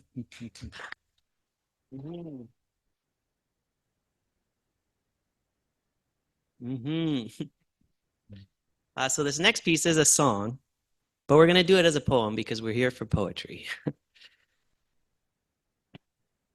And it's called Silver Lining. Yeah, and I guess it's about this idea of the silver lining is kind of always there, but how do you find it? So every color is silver. All shine brightly. Through every darkness, reveal this light to me. There's a dark cloud rising. I can feel it on the peripheries, a dark weight sagging into every ounce of my being. I see it coming towards me. So where's my silver lining? I know it's there, but I can't see.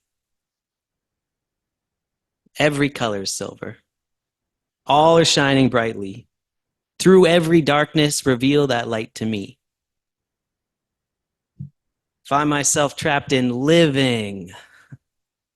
Stuck. Life, that great mystery. Well, I can't get no silver lining. I know it's there, but it's not free. Every color is silver. All shine brightly. Through every darkness, reveal this light to me. Through every darkness, help me to see. Thank you.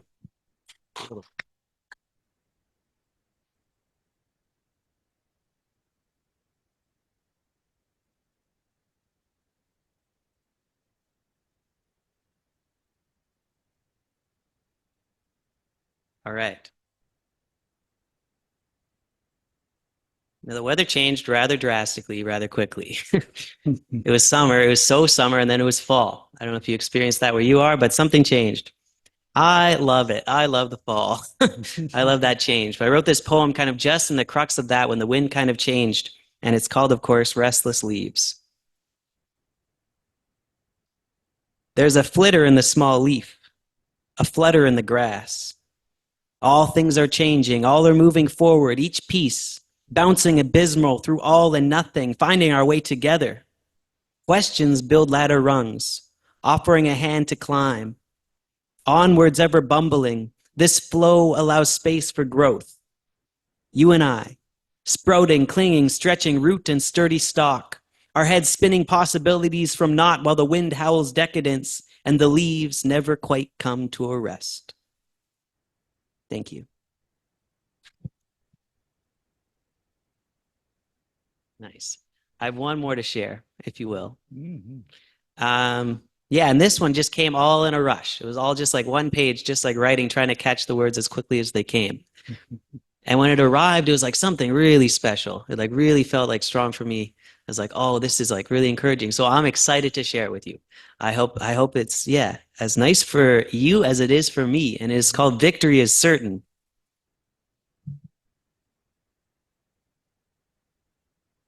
Victory is certain. It's just outside your perception lurking. You are taking the right steps to get that prize pony in the pink hat.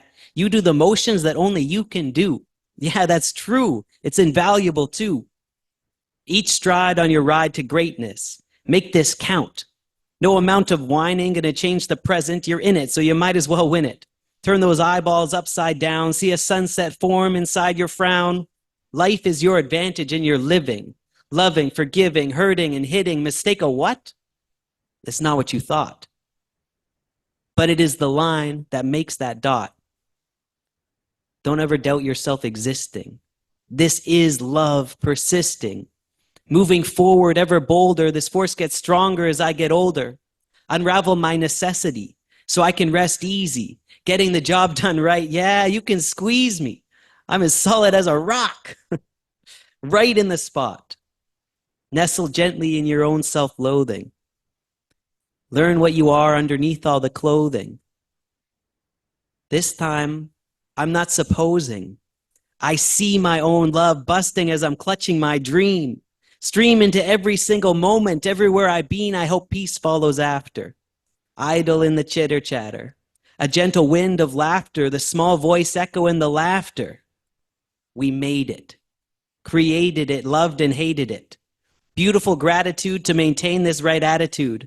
This space and this faith work together to make heaven. All this beauty, yeah, victory is certain. Thank you. Beautiful. Hey, thank you. That was awesome. Yeah, thank you now. Whether it's the short, pithy ones or the longer ones, it doesn't matter. They've all got good energy and good vibe in them. Thank you for sharing those. Wonderful. All right, we're going back out into Zoom land to Gibson's Landing, and David Kippling is up next. Hey, There you are, David. disappear. Shuffle around on the couch there. Push Kathleen off like you always do. Yeah. Oh, okay. Yeah, so like what we just heard about, the preparation, the thinking, the worrying, the fearing, and then B, B. And the only thing I like in the Olympics are not the performances. I love looking at the people in the 5 seconds because that is interesting. They know it's going to happen in 5 seconds, and whether they're, stone-faced or not, looking at them is fascinating because they're going to be. And what they do, it doesn't matter. Okay, this is a little short story. Okay, a little short story. I only forgot the voice for it. Sherelle drove her foot to the floor and pulled back the stubby lever for her bus's parking brake. She listened to the compressed air hiss away. A thin drizzle from the English Channel spat at the windshield. Sherelle squinted out, up the long promenade, to where last year's tattered banners still flapped, Garbage cans overflowed, and the season's last holidaymakers huddled in raincoats. A long way from Trinidad, she whispered to herself in the driver's mirror and shivered. At least this company uniform was a good stout cloth and a sensible cut. She loved the pants, which took a wonderful crease if you worked at it, careful with the iron. Look, here comes Sergeant Chavanay, Lieutenant Chavanay, Colonel Chavanay on parade. The crews at the depot teased Cherelle when she strode in each morning. They joked that she must have brightened her uniform buttons with brass polish, and Cherelle was too shy to confess.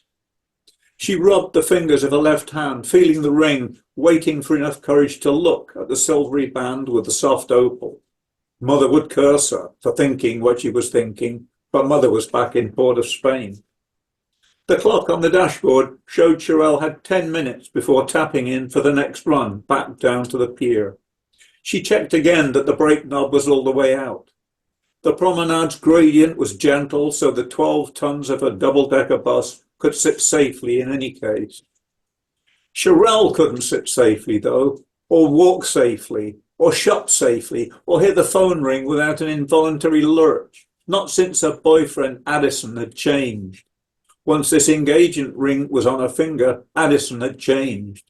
When they had first met, she had been leading her own life with a wide-open future. Her Wednesday nights, for instance, singing gospel with Soul of the City in the school hall. She'd been going for years, and even persuaded Addison to come and see one night. He hated it and said so. A lot of fool women making noise, dress up and hair and makeup. Why you want all that? But Cherelle insisted on a choir. Even her occasional visits to Brighton's Caribbean Sport and Social Club after church irritated him.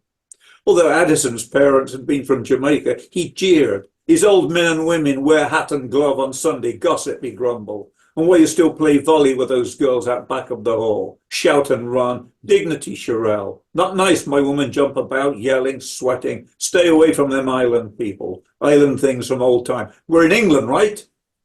Cherelle shook her hair, locked the bus doors, and walked stiffly to the stone steps that led down to the beach.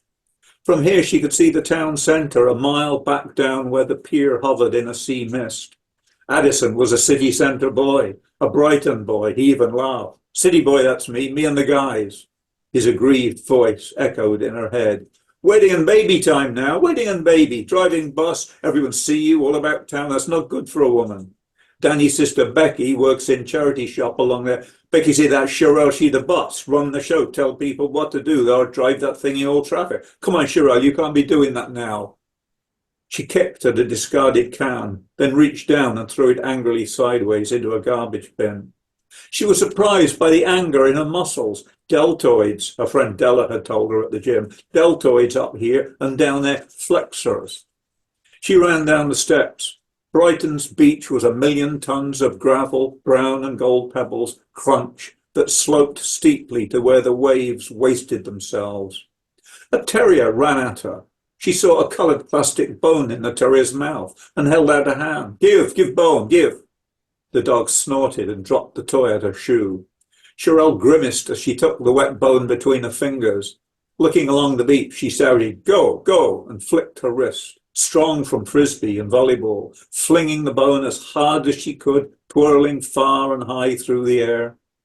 She felt a heavy sag, as though the shore too was trying to pull her down.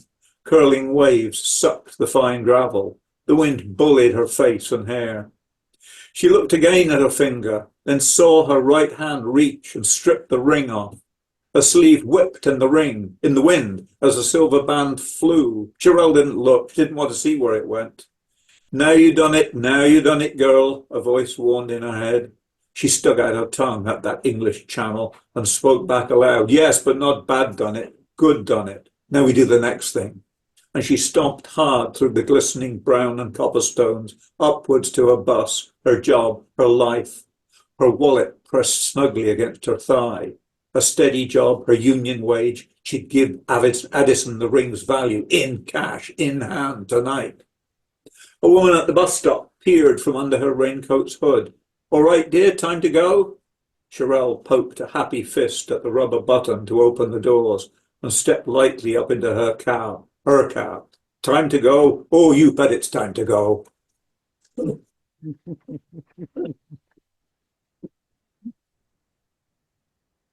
Best decision she ever made. Who knows? Absolutely. Thank you, David. Beautiful story. Always engaging. Okay, we're looking at Joe Lunchbucket, but he's not here in person. Is he online there anywhere? No, he stood us up. Hopefully he's okay. That's yeah. Yeah. Yeah.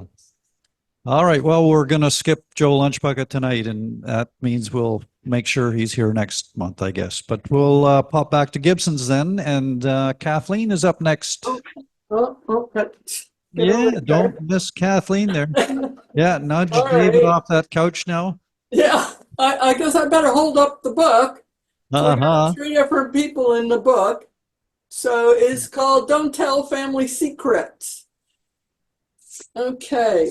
I've got to confess something, Kathy, before you start. Yeah. I reread your story again just the other day when I came across it, and I loved it even more the second time. So Oh, I'm glad you're really? going to read it again. Thank you. Oh, well, thank you. Okay, so this is Bloom and Little Bloom Detective Agency, and they have a new client because the hairdresser has lost her client, has died at the sleep clinic, and she wants to know what happened. So Bloom and Little Bloom decided that Heather and Lil should be with Jade at the 4:00 meeting with the hospital support person. Lil, because no one notices kids, so they can get away with murder. And Heather, because women are seen as more emotionally available and thus more suited to such a meeting. A stupid stereotype in Heather and Lil's opinion, but as Harry always said, one should never underestimate the power of a stupid idea. Heather insisted that Jade, who was hosting the meeting at her home-based salon, brew a full pot of tea. Jade brewed a pot of chamomile tea, in her words, for its CNS depressive effects, but it didn't help much. Jade shouted her way through her list of who and what could have killed her friend: an idiot technician, lethal malfunctioning equipment, 1 or more demonic patients. Despite the tea, Jade's voice became louder and shakier until she turned all her earlier accusations upon herself, collapsing in hiccuping sobs and repeating, "Maybe if I had only," as though she felt herself to be at fault. The hospital support person, Elaine Chang, gulped cups of the tranquilizing tea as she explained to Jade the training for the technicians and procedures for equipment safety and patient security. Over her umpteenth cup, Elaine attempted to explain survivor guilt and the feelings of powerlessness that occur in response to unexpected loss. While Jade continued to sob, the multiple cups of tea exerted their effect upon Elaine, and she excused herself. Immediately, Lil leapt up and started scrolling through Elaine's tablet until they found the list of interviewees, which they captured in a quick photo on their phone. They now had the contact details of the technician and the 2 other patients who were in the sleep clinic at the time of the death of Jade's client. Returning to the room, Elaine gave Jade her card, encouraged Jade to contact her if she still had any questions, promised her that time would heal, and left. "Do you believe her?" Jade shouted to Heather and Lil. "I'm sorry I lost it, but time will heal just doesn't cut it." Dickens said it's okay to cry, that our tears are rain for our hearts. And Shakespeare said wounds take time to heal. So maybe you should believe her, even if just a little bit, Lil offered. "I'll show you what I believe in," Jade said as she flung open the doors to her back garden. I have lily of the valley, oleander, foxglove, bitter nightshade, belladonna, devil's helmet, azaleas, and rhododendrons, all beautiful plants to heal the world of all evil. I always feel better when I'm in my garden. Take a tour and feast your eyes. Just be careful what you do or say around the plants. They're sentient beings, you know. I feel transfixed whenever I'm around them. You're welcome to become transfixed too. Indeed, Heather and Lil were amazed at the transformation, and seeing that Jade had finally calmed down, they left her with the promise to follow up on their purloined contact list. Harry and Lil volunteered to speak to the technician, who explained the procedure she had followed for all 3 patients in the sleep clinic at the time. For each, she stuck small sensors to their heads and bodies with a special adhesive, which Lil said sounded gooey, but the technician reassured them that it would wash out, although not without effort. The sensors were connected to wires that were gathered together in a black box to be connected to a computer. And before you ask, she said, there is no risk whatsoever of an electric shock. The procedure is completely safe. Upon one of Harry's harumphs, she added that seizures could occur, but only in extremely rare cases. I think my 5 minutes are up. All right. The deadly nightshade was dropped in there. I got my eye on that one. Those look dead. Thank you, Kathleen. That was good. And I hear you and David are going to be coming to Port Alberni next month. Yes, we are. Yay! Right. Party time again. Yes. Great. So just remind the locals here to, save some extra time at the end of the night next month. Yes, please. Excellent. Okay, look forward to having you here in person. And we're going to Robert Gunn, coming to us live from Port Alberni. Yeah. Good evening. I've got some pretty short gruel this afternoon.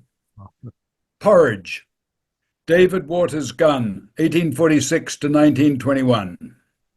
This morning I had porridge for breakfast, slow-cooked steel-cut oats with Rogers Lantic natural brown sugar, organic sun-dried, sun-made raisins all the way from California, along with a sliced crisp, fresh, organic BC apple from last season, kept presumably in perfectly climate-controlled conditions.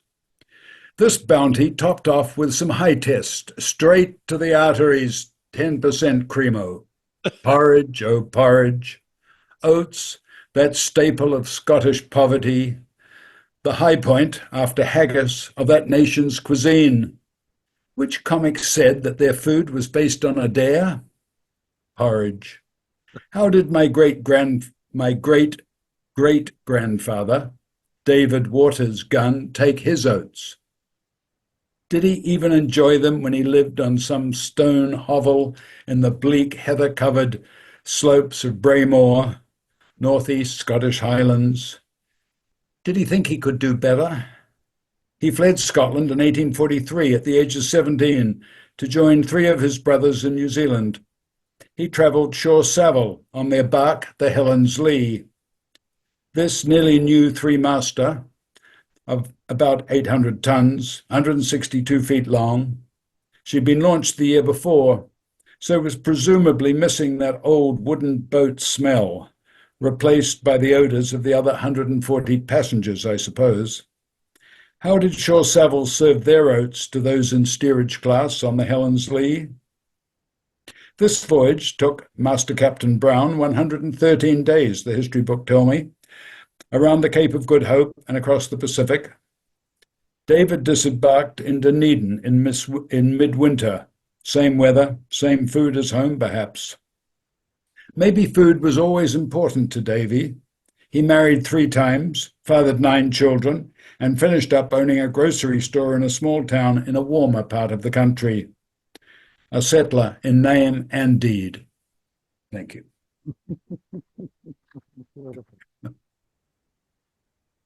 Yeah, I imagine their oats were a little tougher than yours. For sure. Thanks for sharing that bit of family history there, Robert. That's interesting stuff. All right. I think we're going to have a little poem or two from me, and that'll be it for this evening. I'll jump up to the podium.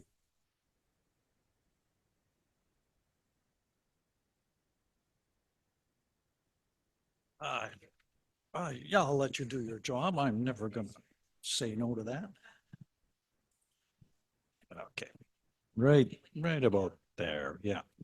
Yeah. Yeah, that'll be perfect. Thank you so much, Kim. Yeah. All right. So, yeah, I've got a couple of poems I'll share with you. The first one's a little more serious. I don't know if anybody noticed on Facebook, Stephen Novick put about 5 different terms from the Dictionary of Obscure Sorrows up. And I took the challenge as something I'll use them as prompts. So I've got about 3 of them done, but I'm only going to read one of those ones and then another one. So this one is called rubetosis, the most unpoetic word you can imagine. So that's a challenge. Let's make a poem out of rubetosis. But the meaning of it caught my eye. It's the unsettling awareness of your own heartbeat. 10 years ago, they blamed the widowmaker, left anterior descending, plugged with plaque like grease pinching a kitchen drain. Couldn't dance at our daughter's 16th without feeling a chest squeeze. Couldn't power walk the block without stopping to breathe. Detached on Ativan, I watched with fascination as Dr. Fretz threaded his probe through the filigree of blood vessels into the crimped alley of my artery and precisioned the stent into place. Back home again, we danced some rare fandangos, swore off meat and milk, made carefree love, and lived oblivious to that vital tum-to-tum, the background drum that pumps our blood and measures out the moments of our days. Last week, I failed the treadmill test again, entered the months-long line for an angiogram. Now I track my pulse like a bloodhound, endure the heat crush of another August day without a call. Come nightfall, we migrate to the deck, sit under the umbrella of stars, spitballing back over the years, from first date on through the spin and rinse of daily living, life in patches, grouped above a subterfuge of love. So much tearing and mending to build a quilt of coupled life. We search for patterns, settle for synchronicities, dial up some Adele, and slow dance across the cooling vinyl deck, pivot and turn to face the sliver of embers in the west, glimpse a streak of light, a shooting star, a firefly. Not sure, I say, but worth every millisecond of the dance, your head on my chest, listening. Thank you. And I'm really not, I better tell you, I'm really not worried this time. I have no pain when I walk and exercise, so I don't think it's a big deal. But anyway, we'll see what the angiogram says. Made a good story. Yeah. And then for something a whole lot lighter, it's called Imaginary Lives. Make sure the children are in bed. This one's a little X-rated. My wife is sleeping in the master while I sip stout in the living room and ponder what it would be like to make love in space. To enter her weightless as a feather. But wait, would it even register? Would our usual thrusting be possible without gravity's help? Or would one push send her whiffling to the far end of the spaceship? Perhaps we'd have to interlock our arms and legs like spiders in some tantric position out of the Kama Sutra.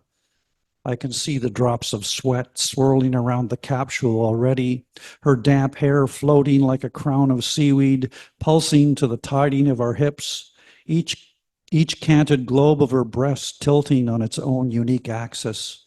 my balls revolving on their own peculiar orbits, the galaxies outside tipping closer to sneak a peek in our portholes at what's steaming up the glass.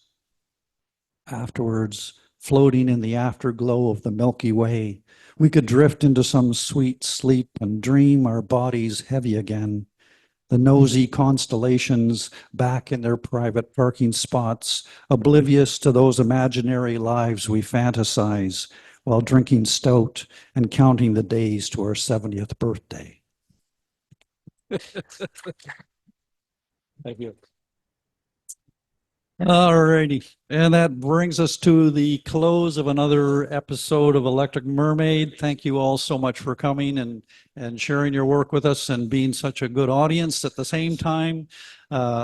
Big thank you to John Barton, our featured reader. I don't know if John's still on or not, but anyway, that was so great to have him here sharing his wisdom and his insight about the techniques of poetry and form. Beautiful.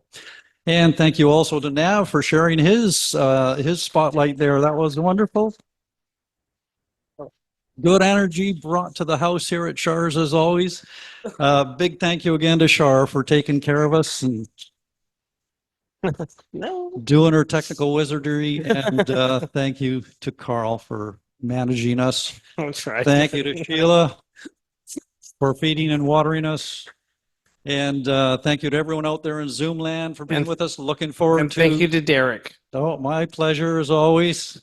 Thank you.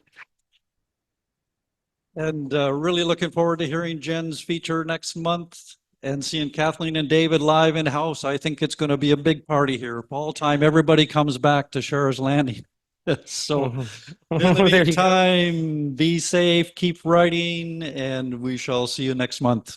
Take good care, all. Good night.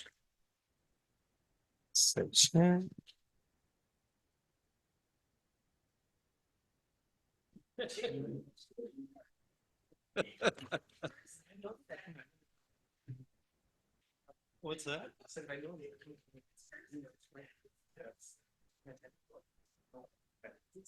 Oh, If she doesn't, she'll not stay there. okay.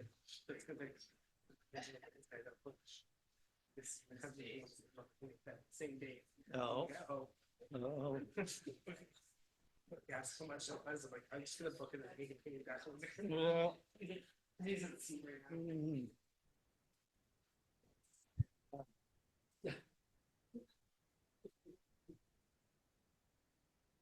Yeah.